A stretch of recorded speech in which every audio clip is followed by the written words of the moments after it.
जय हिंद दोस्तों, मेरा नाम है जय और मैं आप सभी का एक बार फिर से वेलकम करता हूं आपका अपने YouTube channel the learning fuel पर। दोस्तों, आज इस वीडियो में हम बात करने वाले हैं CRPF यानी कि सेंट्रल रिजर्व पुलिस फोर्स की कांस्टेबल रिक्रूटमेंट 2023 के बारे में। जी हाँ दोस्तों, मिनिस्ट्री ऑफ होम अफेयर्स ने CRPF में एलिजिबल मेल और फीमेल कैंडिडेट से कांस्टेबल टेक्निकल, कांस्टेबल ट्रेड्समैन और कांस्टेबल पायनियर पोस्ट के लिए ऑनलाइन एप्लीकेशंस इनवाइट किए हैं। आज का हमारा वीडियो इसी वैकेंसी के बारे में है और इस वीडियो में इस वैकेंसी के बारे में हम डिटेल से बात करेंगे, तो वीडियो को एंड तक पूरा जरूर देखें। तो चलिए शुरू करते हैं और सबसे पहले बात करते हैं यहाँ पर नंबर ऑफ पोस्ट के बारे में, यानी कि इस वैकेंसी में आपके कुल कितने पद रहेंगे। तो दोस्तों यहाँ पर आपको बता दें कि इसमें आपकी टोटल पोस्ट रहेंगी 9212। चलिए बढ़ते हैं आगे और बात करते हैं जेंडर वाइज वैकेंसी डिटेल्स के बारे में। ये जो आपकी टोटल 9212 पोस्ट है, इन 9212 पोस्ट में से मेल कैंडिडेट्स के लिए यहाँ पर टोटल पोस्ट रहेंगी 9105 और फीमेल कैंडिडेट्स के लिए यहाँ पर टोटल पोस्ट रहेंगी 107। तो ये थी आपकी जेंडर वाइज वैकेंसी डिटेल्स। चलिए बात करते हैं यहाँ पर आपकी ट्रेड्स के बारे में कि इसमें कौन कौन सी ट्रेड्स रहेंगी। तो यहाँ पर आपकी ट्रेड्स रहेंगी driver, motor mechanic, cobbler, carpenter, tailor, brass band, pipe band. इसके अलावा यहाँ पर आपकी ट्रेड्स रहेंगी bugler, gardener, painter, cook, barber, hair dresser, washerman, सफाई कर्मचारी, प्लम्बर, मैसन और इलेक्ट्रीशियन। तो ये थी आपकी ट्रेड्स। चलिए बढ़ते हैं आगे और बात करते हैं इसके इंपॉर्टेंट डेट्स के बारे में। तो दोस्तों यहाँ पर आपको बता दें कि इसके ऑनलाइन फॉर्म 27 मार्च 2023 से भरना शुरू होंगे और इसका फॉर्म फिल करने की लास्ट डेट है 25 अप्रैल 2023। तो ये थी इसकी इंपॉर्टेंट डेट्स। चलिए बढ़ते हैं आगे और बात करते हैं यहाँ पर आपकी एप्लीकेशन फी के बारे में।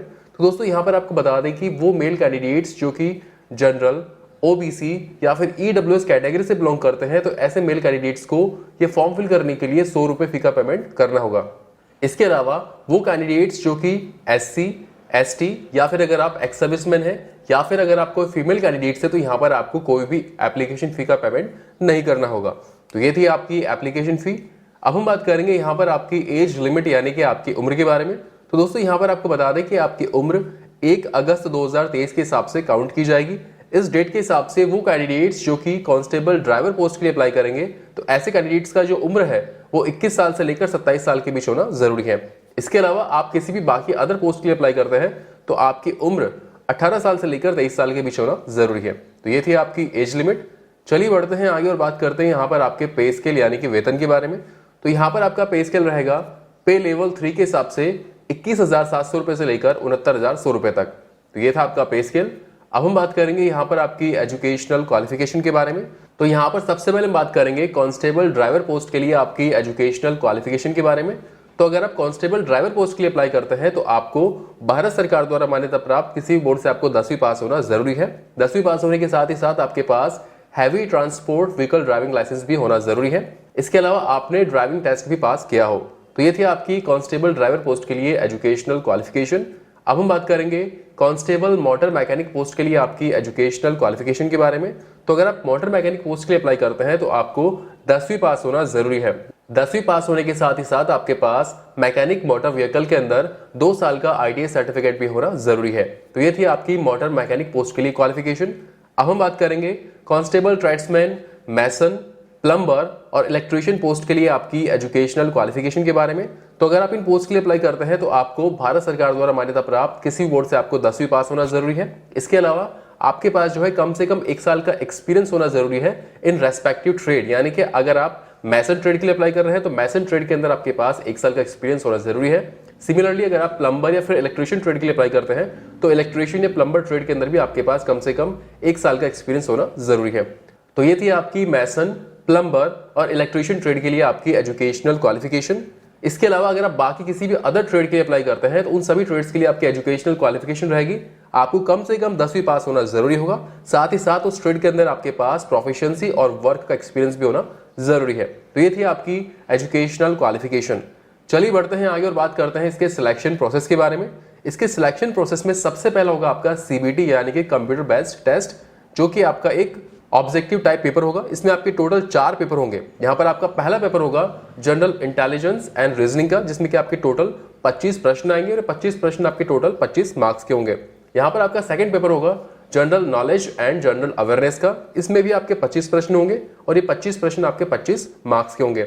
यहाँ पर आपका तीसरा पेपर होगा एलिमेंट्री मैथमेटिक्स का, इसमें भी आपके 25 प्रश्न होंगे और ये 25 प्रश्न आपके 25 मार्क्स के होंगे। और यहाँ पर आपका चौथा पेपर होगा इंग्लिश और हिंदी, और इसमें भी आपके 25 प्रश्न होंगे और 25 प्रश्न आपके 25 मार्क्स के होंगे। तो कहने का मतलब यहाँ पर ये हुआ कि ये जो आपका सीबीटी यानी कि जो आपका कंप्यूटर बेस्ड टेस्ट होगा, इसमें आपके टोटल 100 क्वेश्चंस आएंगे और ये 100 क्वेश्चंस आपके टोटल 100 मार्क्स के होंगे। दोस्तों यहाँ पर आपको बता दें कि सीबीटी क्लियर करने के लिए आपको 2 घंटे का समय दिया जाएगा। इसके साथ ही साथ यहाँ पर आपको बता दें कि इसमें आपकी नेगेटिव मार्किंग भी होगी, यानी कि अगर आप कोई गलत आंसर करते हैं तो आपका 0.25 मार्क्स यानी कि आपका 1/4 नंबर काटा जाएगा। तो इसके सिलेक्शन प्रोसेस में ये हो गया आपका सीबीटी यानी कि computer based test. CBT clear करने के बाद में इसके सिलेक्शन प्रोसेस में आपका अगला टेस्ट होता है पीएसटी यानी कि फिजिकल स्टैंडर्ड टेस्ट। पीएसटी में आपका हाइट, चेस्ट और वेट का मेजरमेंट किया जाता है। तो चलिए पहले बात करते हैं यहाँ पर आपकी हाइट के बारे में। तो यहाँ पर पहले हम बात करेंगे मेल कैंडिडेट्स की हाइट के बारे में।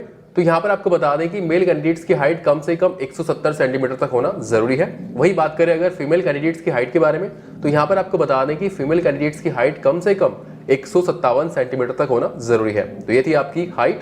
चलिए बात करते हैं यहाँ पर आपके चेस्ट के क्राइटेरिया के बारे में। तो यहाँ पर आपको बता दें कि चेस्ट का मेजरमेंट केवल मेल कैंडिडेट्स का ही किया जाता है। तो यहाँ पर आपको बता दें कि मेल कैंडिडेट्स का चेस्ट बिना फुलाए कम से कम 80 यानी कि 80 सेंटीमीटर तक होना जरूरी है और उसमें कम से कम 5 सेंटीमीटर फुलाव के साथ वो 85 सेंटीमीटर तक होना जरूरी है। तो ये था आपका चेस्ट का क्राइटेरिया। अगर बात करें यहाँ पर आपके वेट यानी कि आपके वजन के बारे में, तो आपको बता दें कि आपका वजन आपकी हाइट और आपकी एज के अकॉर्डिंग रहेगा। तो ये था आपका पीएसटी यानी कि फिजिकल स्टैंडर्ड टेस्ट। इसके सिलेक्शन प्रोसेस में पीएसटी क्लियर करने के बाद में आपका अगला टेस्ट होता है पीईटी यानी कि फिजिकल एफिशिएंसी टेस्ट। पीईटी के अंदर आपका रनिंग का टेस्ट लिया जाता है। तो यहाँ पर पहले हम बात करेंगे constable driver, constable motor mechanic vehicle, constable gardener, constable painter, constable carpenter, constable brass band, constable pipe band, constable cobbler, constable tailor और कांस्टेबल ब्यूगलर पोस्ट के लिए आपके पीईटी टेस्ट के बारे में। तो यहाँ पर अगर आप इन पोस्ट के लिए अप्लाई करते हैं और अगर आप कोई मेल कैंडिडेट से, तो यहाँ पर आपका 5 किलोमीटर की रनिंग होगी और इस 5 किलोमीटर रनिंग को कंप्लीट करने के लिए आपको 24 मिनट का समय दिया जाएगा। वही अगर बात करें फीमेल कैंडिडेट्स के रनिंग के क्राइटेरिया के बारे में, तो अगर कोई फीमेल कैंडिडेट्स इन पोस्ट के लिए अप्लाई करते हैं तो आपकी रनिंग होगी 1.6 किलोमीटर की और इस 1.6 किलोमीटर रनिंग को कंप्लीट करने के लिए आपको 8.5 मिनट का समय दिया जाएगा। इसके अलावा वो मेल कैंडिडेट्स जो कि constable cook, water carrier, barber, hair dresser, washerman, washer women या फिर सफाई कर्मचारी पोस्ट के लिए अप्लाई करते हैं, तो यहाँ पर आपकी रनिंग होगी 1.6 किलोमीटर की और इस रनिंग को कंप्लीट करने के लिए आपको 10 मिनट का समय दिया जाएगा। वही अगर बात करें फीमेल कैंडिडेट्स के बारे में, तो अगर कोई फीमेल कैंडिडेट्स इन पोस्ट के लिए अप्लाई करती है तो यहाँ पर आपकी रनिंग होगी 1.6 किलोमीटर की और इस रनिंग को कंप्लीट करने के लिए आपको 12 मिनट का समय दिया जाएगा। तो ये हो गया आपका पीईटी यानी कि फिजिकल एफिशिएंसी टेस्ट। इसके सिलेक्शन प्रोसेस में पीईटी क्लियर करने के बाद में आपका अगला टेस्ट होता है आपका ट्रेड टेस्ट, यानी कि आप जिस ट्रेड के लिए अप्लाई करेंगे उस ट्रेड का आपका टेस्ट लिया जाएगा। उसके बाद आपके डॉक्यूमेंट्स को वेरीफाई किया जाएगा और उसके बाद फाइनली आपका जो है मेडिकल एग्जामिनेशन होगा। तो दोस्तों ये हो गया इसका सिलेक्शन प्रोसेस। चलिए बढ़ते हैं आगे और बात करते हैं कि आप इस वैकेंसी के लिए कैसे अप्लाई कर सकते हैं। तो दोस्तों यहाँ पर आपको बता दें कि इस वैकेंसी के लिए अप्लाई करने के लिए आपको सीआरपीएफ की ऑफिशियल वेबसाइट www.crpf.gov.in पर जाकर आप इसका फॉर्म फिल कर सकते हैं और इसका फॉर्म फिल करने की लास्ट डेट है 25 अप्रैल 2023। सो फ्रेंड्स, ये वीडियो था सीआरपीएफ कांस्टेबल रिक्रूटमेंट 2023 के बारे में। दोस्तों उम्मीद करते हैं कि यहाँ पर हमने आपको जो इन्फॉर्मेशन दी वो आपको अच्छी लगी होगी। अगर आपको वीडियो अच्छा लगा हो तो इस वीडियो को लाइक और अपने दोस्तों के साथ शेयर जरूर करें और फ्यूचर में इस चैनल पर इसी तरह के यूजफुल वीडियोस देखने के लिए इस चैनल को सब्सक्राइब करके बेल आइकन जरूर दबाएं, जिससे आपको ऐसे ही यूजफुल वीडियोस की अपडेट्स मिलती रहे। So thank you for watching our video. जय हिंद।